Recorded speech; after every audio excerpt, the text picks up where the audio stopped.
I would like to talk about the fact that there are rituals done at the military bases also, and that rituals are not a cover. The people that do the mind control are involved. When I bring naval intelligence up, the reason why I'm bringing that up is because Arizona Wilder, she actually came out a long time ago and talked about how they were doing these satanic rituals on military bases. They showed their credentials. They were part of the Defense Intelligence Agency, part of the Pentagon, DOJ, all that. They were high-ranking officials, and they approached Ray Boeche not only because he was a pastor, but because he also worked for MUFON. And they were highly disturbed that a lot of the stuff that they were seeing were these rituals, satanic rituals were being carried out. Not only satanic rituals, but even human sacrifices. We're going to get into a whole lot of different categories today, but I promise you it's all going to come full circle, and we're going to tie this all together. There's an area called Area 2 that a lot of people are not very familiar with. But what makes this place special? Well, one of the things that they do there is they house nuclear weapons. And at Area 2, they actually have UFO craft that show up quite frequently. And that's interesting enough, but what's even more interesting is that they have had reports of shadow people showing up out there.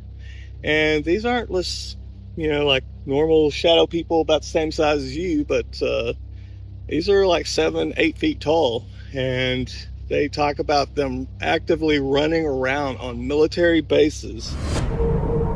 On the outskirts of Las Vegas, an obscure part of the Nellis Air Force Base range, designated Area 2, has for decades been a reputed repository for nuclear warheads. As many as 200 nukes are said to be stored in Area 2's bunkers. 3 layers of heavily armed Air Force security teams patrol the area 24/7, watching for any attempted intrusions. So on 2 occasions, we had an alert that was called where there was unidentified flying object over Area 2. This former security officer says intrusions didn't only happen in the sky. There were multiple incidents of bizarre shadow people seen in and around Area 2, including one dramatic incident from 1991 when security teams were on high alert. This person was never found, but the the airman that had seen this person described them as being really tall, like 7 foot, and like I said, moving very fast. It was very strange. So when I got there, I was straight security at the Another time. Area 2 security officer, Chris Cabrera, heard the stories of shadow people, but didn't know if they were real until he had his own encounter. And when I turned around, there was this black mass form. I don't know what you would call it. It looked like I don't even know how to describe it. Like it looked like a person, but it didn't have definitive shape of a head. Like vague, like a mist or something? No mist. It was black. It was like a dark blob. When I bring naval intelligence up, the reason why I'm bringing that up is because Arizona Wilder, she actually came out a long time ago and talked about how they were doing these satanic rituals on military bases. There was programming bases. They use military bases because they won't have any interference when they have someone on a military base. And a lot of my programming took place on military bases. I would like to talk about the fact that there are rituals done at the military bases also, and that rituals are not a cover. The people that do the mind control are involved, and rituals are very much a part of how they do things. For example, naval intelligence members or people that are in naval intelligence are usually very involved with Ordo Templi Orientis. And that doesn't mean that everyone in naval intelligence is involved in that. But naval intelligence is responsible for a lot of overseeing of ritual activity in this country. And one of the things that she said was not only doing these satanic rituals, but, you know, that naval intelligence is heavily involved with the OTO, the Ordo Templi Orientis. So you got the Ordo Templi Orientis mixed up, which, you know, if you know anything about OTO, that's, you know, Crowley and Jack Parsons and Hubbard. And, you know, why is that important? Well, that's important because what they were doing, the whole Babylon working ritual, I'm not even going to dive into all that, but, you know, if you know anything about the Babylon working ritual, this was an actual ritual that Crowley had performed years previously called the Amalantra working. Parsons took it, tweaked it, and came up with the Babylon working ritual, where they were trying to bring about the Whore of Babylon and to cause the end of the world to come upon us. Don't necessarily think he's done anything like that, but did he start something? Did he get a clock ticking? I don't know. Can't say. A man who's considered to be the greatest occultist who ever lived. His name was Aleister Crowley. Many people will know the name, but not much about the man. He graduated from Cambridge with a biological engineering degree. He worked as a part-time agent for British intelligence, and he developed the famous V symbol for victory used by Winston Churchill during World War II against the Nazi occult symbol of the swastika. Aleister Crowley became, even today, the most influential occultist who ever lived. He attracted the attention of a man named Jack Parsons. Jack Parsons is the father of modern day rocketry.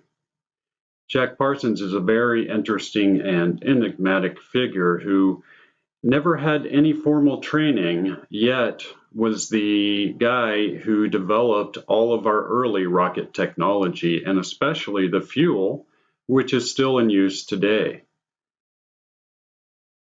Jack Parsons became very enamored with Aleister Crowley and became one of his top students, if not his most ardent pupil. Here are a few of the examples of what rocketry was doing then, and Parsons' participation and key participation in all of this early rocketry engineering is something widely known and accepted today, because that led to this. And all of this leads us back to Aleister Crowley and his perhaps most adept pupil, Jack Parsons, the father of modern day rocketry.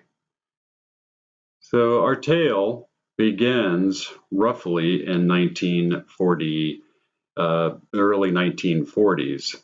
It was at that time that Jack Parsons made contact with Aleister Crowley in interest of his occult teachings and studies. Crowley is known to have used a very scientific method for his occult research, and that probably attracted Jack Parsons to him. Parsons became extremely well educated and adept in Crowley's magical system. This would lead Jack Parsons down a very interesting path. So Jack Parsons actually became very well acquainted with certain other occult members and was known for writing philosophical books. One of them, known as Freedom is a Double-Edged Sword, is widely considered to be still the greatest libertarian writing of all time. Jack Parsons took Aleister Crowley's early examples of his magical workings. These were known as the Alamantra workings. It was at this time that Aleister Crowley made contact with what he described as being a non-human intelligence. It was around this time that another famous individual named L. Ron Hubbard made contact with Jack Parsons. And L. Ron Hubbard became very interested in Crowley's system of magical practice that Jack Parsons was also practicing. And together they began to design a series of rituals based on Crowley's famous rituals. Crowley's rituals were known as the Alamantra workings, in which he channeled a non-human intelligence that he called Lamb. Here are pictures of L. Ron Hubbard from the period. Going to pull up a picture here of the three together, because it was the combination of these three that led to what we see today as far as a profound amount of paranormal activity. So there are the three men together. And the picture coming up is a picture of the entity that Crowley channeled during the Alamantra workings, and an example of what they call Enochian script, or the secret angelic language in certain occult groups. It was through a use of these symbols and ritual, ceremonial magic, that he was able to make contact with this entity that he called Lamb. And Lamb dictated to him what is known now as Liber Val Legis, or the Book of the Law. It is Crowley's crowning achievement.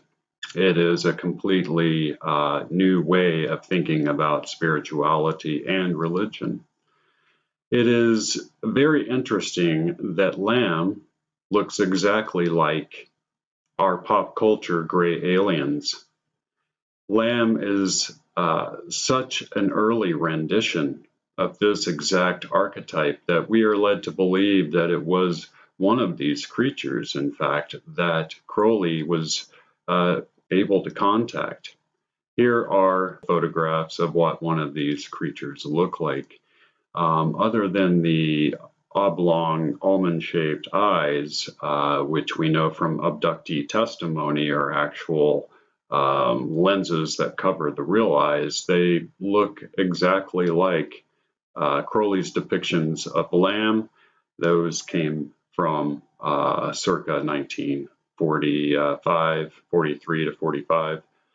So it's interesting that Crowley channeled something that today is widely reported all over the world and has since 1947. Crowley's interest in channeling of Lamb led Jack Parsons and L. Ron Hubbard to conduct what they called the Babylon workings. This was designed in order to bring about what they called a moonchild, a non-human intelligence that would bring about an evolution of human consciousness. They conducted these rituals with a famous actress and artist and model named Marjorie Cameron. Jack Parsons and L. Ron Hubbard conducted an initial ritual in order to bring about or attract to them what they considered to be the incarnation of Babylon, the whore, or basically the spirit of Babylonia. And Parsons believed that when Cameron showed up, that she was this embodiment, and he might, with her, be able to accomplish his main goal of birthing what he called a moonchild into the real world, which would then change the paradigm of human belief systems worldwide. These rituals were conducted, and apparently not very long after that, we have the very first widely reported UFO incident in 1947 in Roswell, New Mexico. There were other reports prior to Roswell, but none of them were known to have been a major crash retrieval like the one reported at Roswell. So as these men were conducting this ritual, it is believed that they tore a hole or rip in the electromagnetic membrane that separates dimensions and allowed for interdimensional activity. This interdimensional activity resulted in the crash of Roswell in 1947, according to certain accounts of occultists and other researchers into these matters. Now, L. Ron Hubbard would go on to found, of course, the cult of Scientology, and he did so largely based on Crowley's teachings. Marjorie Cameron ends up leaving with L. Ron Hubbard and most of Jack Parsons' money, and together they went off, and the rest is history as far as Scientology goes. On July 8th of 1947, we have a report of the Roswell crash appearing on the front page. This was before the Army recanted the story. Everyone is well acquainted with that. Strangely enough, on July 8th of 1947, a document was generated by the FBI, and this document was generated in response to not only the Roswell incident, but to incidents that were happening prior to Roswell, and which they believed were caused by the Babylon workings of Jack Parsons and L. Ron Hubbard. Part of their report, which is on the screen, says that these creatures are from the astral plane. And they call them interdimensional. The astral plane is an occult terminology to describe interdimensional activity. And in the FBI report, they claim that these creatures actually came from another dimension. They claim that they do not have a planet as such, but exist on an ethereal planet, which is somehow tied to our planet in another dimension. Many ufologists believe that it was the detonation of nuclear weapons that led to the UFO flap that began in 1947 and continues to this day. However, the FBI believed that something about the Babylon workings and their timing had something to do with what they were seeing on the ground. So it's interesting that these three occultists, accompanied by a Hollywood actress, were perhaps responsible for opening a portal in space and time and allowing a non-human alien intelligence into our dimension, our space and time. But we do know that the UFO wave kicked off after what they did. In fact, Kenneth Grant, who took over the Thelema after Aleister Crowley died, he boasted and bragged that it was a member of the OTO that had caused the great UFO flap of 1947. Actively bragged about it numerous times. So when you look at that and you know who these people are and what they're saying, I mean, you have to take it with a grain of salt, but at the same time, you can't just completely dismiss it.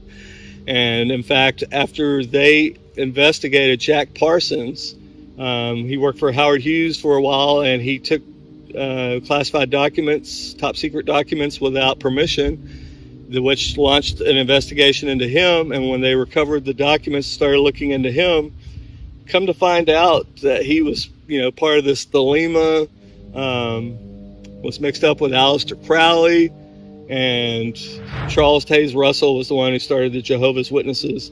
And he set a specific date that would start the end of the world. And when you look at that date, and when you look at when Jack Parsons was born, it's the same date. And so, you know, the more that they dug into Jack Parsons, the more disturbed they became. But it wasn't just Parsons, it was even Hubbard. And so this is where we're going to get into what Hubbard, you know, him and Scientology a lot of people think this is like some cuckoo cult nonsense, but it's actually far more than that. Keep in mind who he worked with. He was part of Parsons, he was part of Aleister Crowley, he was part of Thelema. And so he is a Satanist. This guy was a Satanist and a black magician, performed 9th degree sex magic. You know, you don't just do stuff like that. You just decide, you know, I think I'm going to do 9th degree sex magic today. You know, that's something that you've been, you know, actively engaged in for a while. And like I said, it goes pretty dark, pretty deep. Here's the other thing that a lot of people don't really understand is that the Scientologists believe that they are going to be like superhuman, that they will become gods. So yeah, I mean, this is very, very interesting. All right, so in our film Higher Entities, The Lost Tapes, we actually got into, or we actually met up with a pastor by the name of Ray Boeche. Ray Boeche was the one who actually met with the individuals, which a lot of people nowadays know as the Collins Elite. That wasn't an actual term that they refer to themselves. It was actually people in the Pentagon that gave them that name, people that Lou Elizondo and some of them have actually dealt with. But, you know, Ray Boeche just knew that they showed their credentials. You know, they were part of the Defense Intelligence Agency, part of the Pentagon, DOJ, all that. They were high-ranking officials. And they approached Ray Boeche not only because he was a pastor, but because he also worked for MUFON. And they were highly disturbed that a lot of the stuff that they were seeing were these rituals, satanic rituals were being carried out. Not only satanic rituals, but even human sacrifices.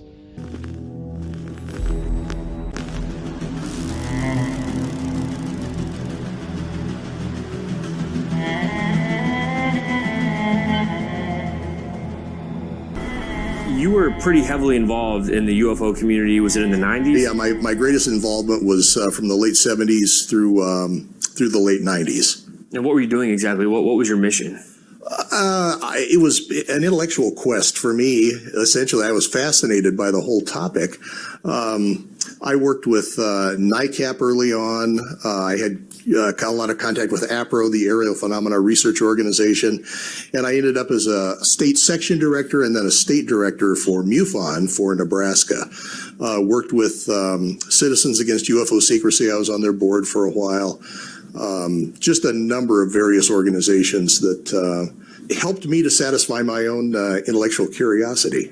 Now, when we think about this alleged group, the Collins Elite, I was under the impression from what I've heard, and again, this is why we're meeting, because I need to be able to separate the rumors from what actually took place. Sure. You were contacted by members of the Department of Defense. Correct. Can you walk me through what exactly took place, what you were told? I was contacted by phone.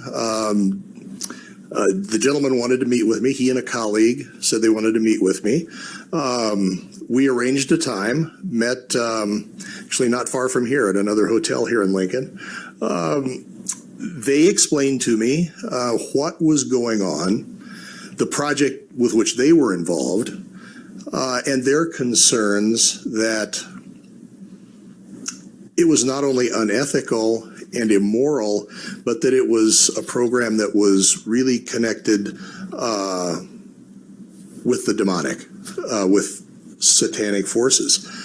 They described research into psychic phenomena, psychotronic weapons, the attempted perfection of an ability to kill people at a distance psychically with only the power of the mind. Numbers of things like that.